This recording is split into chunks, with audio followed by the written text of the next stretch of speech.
এটি সাধারণ কোনো পিঠা নয়। চালের তৈরি এই পিঠা ঢাকায় চলাচলকারী 5টি মেট্রো রেলের সমান। দিনভর শত শত মানুষের অংশগ্রহণে বানানো হয় চালের তৈরি 600 মিটার লম্বা বিশাল এই পিঠা। এরপর সেটাতে ভাগ বসাতে হুমড়ি খেয়ে পড়েন পর্যটক ও দর্শনার্থীরা। এটি একদম টাটকা, নরম আর স্বাদটা ঠিক যেন মায়ের হাতের রান্না করা খাবারের মতো।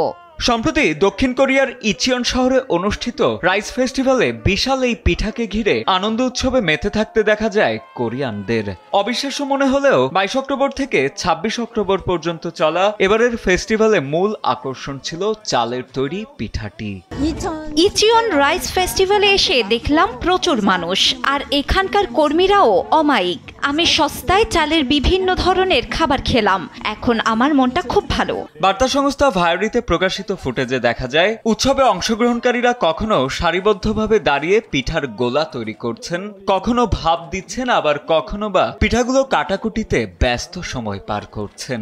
এই চাল আঠালো এবং খুবই সুস্বাদু। অন্যান্য অঞ্চলের চালের চেয়ে এটি অনেক মজা। তবে ব্যতিক্রমী এই উৎসবে কেবল বিশাল চালের পিঠাই নয়, আরেকটি বড় আকর্ষণ ছিল বিশাল কড়াইয়ে 10,000 মানুষের জন্য ভাত রান্না এবং তা জনসম্মুখে বিতরণের আয়োজন।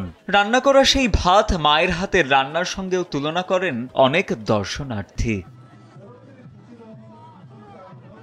ইচিয়ন অঞ্চলের এই উৎসবের মূল উদ্দেশ্য হল সেখানকার বিশ্বখ্যাত চালের গুণমান তুলে ধরা এবং কৃষকদের সম্মান জানানো। স্থানীয়দের মতে উর্বর ভূমি এবং স্থানীয় রন্ধন প্রণালীর মধ্যে যে গভীর বন্ধন তা প্রতি বছর নতুন করে স্মরণ ও উদযাপন করা হয় এই আয়োজনের মাধ্যমে। আসলে পরিষ্কার ও উন্নত মানের পানিতে এই চাল তৈরি হয় বলে এর স্বাদ অসাধারণ। উল্লেখ্য, কোরিয়ানদের খাদ্যাভ্যাসে পরিবর্তন এলেও চাল এখনও দেশটির কৃষি অর্থনীতির একটি গুরুত্বপূর্ণ স্তম্ভ।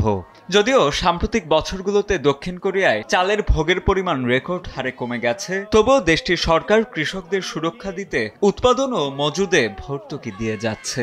ইচিয়নের মতো অঞ্চলগুলোতে এ ধরনের বৃহৎ উৎসবগুলো একদিকে যেমন স্থানীয় পণ্যের প্রচার প্রসার বাড়ায়, তেমনি পর্যটন শিল্পেও যথার্থ ভূমিকা পালন করে। ইচিয়নের এমন উৎসব মূলত প্রমাণ করে যে খাদ্য কিভাবে একটি দেশের সংস্কৃতি, অর্থনীতি এবং সম্প্রদায়ের বন্ধনকে এক সুতোয় গেঁথে রাখতে পারে। সাজিদ আনিল, ডেস্ক রিপোর্ট, সময়ের আলো।